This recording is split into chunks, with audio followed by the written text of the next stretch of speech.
नगर में 3 दिन पूर्व हुई चाकूबाजी की घटना जिसमें श्याम बिहारी पटेल गंभीर रूप से घायल हो गए थे, उसे लेकर क्षेत्र की जनता में भारी आक्रोश व्याप्त था। 3 दिन बीत जाने के बाद भी आरोपी की गिरफ्तारी न होने से नाराज आमजन और करणी सेना प्रमुख जीवन सिंह शेरपुर के नेतृत्व में हजारों की संख्या में लोगों ने झंडा चौक से विशाल रैली निकाली और नाका नंबर 1 पर चक्का जाम कर दिया। बढ़ते जन आक्रोश और चक्का जाम की स्थिति को देखते हुए पुलिस प्रशासन ने पूरी तरह सक्रिय हुआ। जावरा एसडीओपी संदीप मालवी ने चक्का जाम स्थल पर पहुंचकर उग्र भीड़ को शांत किया और आरोपी की गिरफ्तारी की पुष्टि की। एसडीओपी मालवी ने बताया कि पिपलोदा थाना प्रभारी रमेश कोहली और सुखेड़ा चौकी प्रभारी राजू मकोड़ की अलग अलग टीम राजस्थान और गुजरात की संभावित ठिकानों पर लगातार दबिश दे रही थी, जिसके परिणाम स्वरूप आरोपी को पकड़ने में सफलता मिली। आमतौर पर पुलिस प्रशासन को जनता के विरुद्ध और नारों का सामना करना पड़ता है, लेकिन पिपलोदा में स्थिति बिल्कुल उलट देखी गई।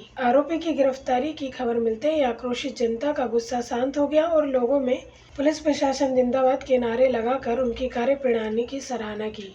पिपलोदा नगर पूरी तरह से बंद था, क्या कुछ कारण रहा है? श्याम बिहारी जी पटेल के प्रति लोगों का प्रेम और मुजरिम गिरफ्तार हुए, उसी संदर्भ में बंद था। क्या कुछ कारण रहा था, क्या घटना घटित हुई थी? घटना आज से 4 से 5 दिन पूर्व नवीन बस स्टैंड पर जीतू नाम का उर्फ का मुजरिम जो चाकू मार कर गया और पिपलोदा नगर में ऐसा पहली बार हुआ है कि इतना बड़ा अपराध यहाँ पर हुआ है। और इसी के कारण हम सब एकजुट होकर आज बंद का, पिपलोदा नगर वासी द्वारा बंद का आह्वान था और वो सफल हुआ। देखा गया है आरोपी राउंड अप हो गया है, क्या कुछ बात हुई आपकी पुलिस प्रशासन से बात होने पर सुबह धरना स्थल पर जब हम पहुंचे 10 से 15 मिनट बाद पुलिस प्रशासन पहुंचे और उन्होंने हमें अवगत कराया कि हमने मुजरिम को पकड़ लिया है। उसके बाद कुछ हमारी टीम के लोग, परिवार के लोग पहुंचे और हमने पूरी तरह से उन्हें पहले देखा है कि हाँ वही मुजरिम है। उसके बाद हमने धरना समाप्त करा, साथ ही हमने जुलूस की मांग रखी है, तो हमें आश्वासन दिया गया है और वो आश्वासन में नहीं खड़े उतरते तो पुनः चक्का जाम भी होगा और जुलूस के लिए मांग की जाएगी। हनी कटारे पिपलोदा। किस तरह का धरना था और क्या धरना था, क्या? हमारे बड़े भाई श्याम बिहारी जी पटेल के ऊपर 4 से 5 रोज पहले प्राणघातक हमला हुआ था। वो हमला जान से मारने की नीयत से हुआ था, जबकि श्याम बिहारी जी की छवि ऐसी है कि उनकी किसी भी व्यक्ति से दुश्मनी नहीं है।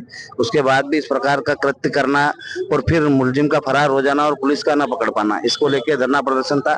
पर हम सभी जो ग्रामवासी हैं सब मिलकर, श्याम बिहारी जी की टीम के लोग हैं सब, तो हम सब मिलकर पुलिस प्रशासन को धन्यवाद देते हैं कि जब हमने धरना दिया तब उन्होंने आके सीधा बोला कि हमने आरोपी को पकड़ लिया है और हमने दूसरी डिमांड रखी थी कि उसका जुलूस निकाला जाए। तो उन्होंने ये भी आश्वस्त किया है कि उसका जुलूस निकाला जाएगा, क्योंकि हार्डकोर अपराधी है और जनता में यहाँ भय है। कितना ही हार्डकोर अपराधियों के जुलूस निकाला जाते हैं तो उसका भी जुलूस निकाला जाए, यही हमारी मांग थी। उस पर भी सहमति बनी है और वो हमको जवाबदारी देके गए हैं कि आप इन सबको यहाँ से भेजिए, हम जुलूस निकालेंगे। तो यदि हमारी तो बस यही मंशा है कि जुलूस निकले उसका, ताकि जो आम जन है उनमें जो भय है वो समाप्त हो जाए और फिर से जो हमारा पिपलोदा जो सब साथ में मिलके जो रहते हैं, यहाँ सारे दलों के लोग हैं पर किसी की आपसी किसी से रंजिश नहीं, सब प्रेम से रहते हैं। देखा गया ये डिस्ट्रीब्यूटर बताया गया, क्या? हाँ, वो तो अपराधों की लिस्ट उसकी लंबी है, पर जो भी पुलिस प्रशासन उस पर और कार्रवाई करना चाहे वो कर सकती है। जितने भी कार्रवाई ज्यादा से ज्यादा हो, वो जेल से बाहर नहीं आए तभी यहाँ लोग सुरक्षित है। उसके जेल के बाहर आने से भी लोगों को में भय पैदा होगा। देखा गया नगर पूरी तरह से संपूर्ण दुकानें बंद है, पूरी तरह बंद है, इसको लेकर क्या? श्याम बिहारी जी के प्रति प्रेम है और अपराधियों के प्रति नाराजगी है।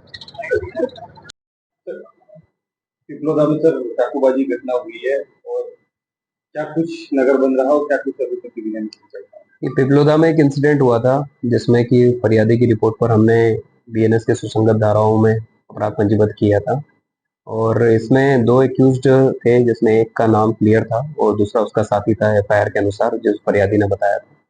उसी परिप्रेक्ष्य में पुलिस की टीम, पिपलोदा थाने की टीम कंटिन्यूसली आरोपियों को पकड़ने के लिए, धरपकड़ के लिए, दबिश के लिए लगी थी, जिसमें कि थाना प्रभारी पिपलोदा और उनकी पूरी टीम थी, जिसमें हमको सफलता मिली है।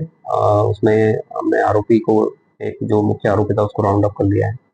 अब इसमें आज उसी संबंध में गिरफ्तारी के लिए ही जो फरियादी की तरफ से कुछ लोग थे, उन्होंने आज नाका नंबर 1 पर एकत्रित हुए थे और वहां पर उनकी डिमांड थी कि आरोपी को अरेस्टिंग करें और उसी में पुलिस ने ऑलरेडी आरोपियों को राउंड अप कर लिया था, और अब उसमें इन्वेस्टिगेशन हम करेंगे, और जो भी जो नेक्स्ट एक और आरोपी है जिसको हमको गिरफ्तार करना है उसको हम गिरफ्तार करेंगे। किन धाराओं में मामला पंजीबद्ध हुआ है?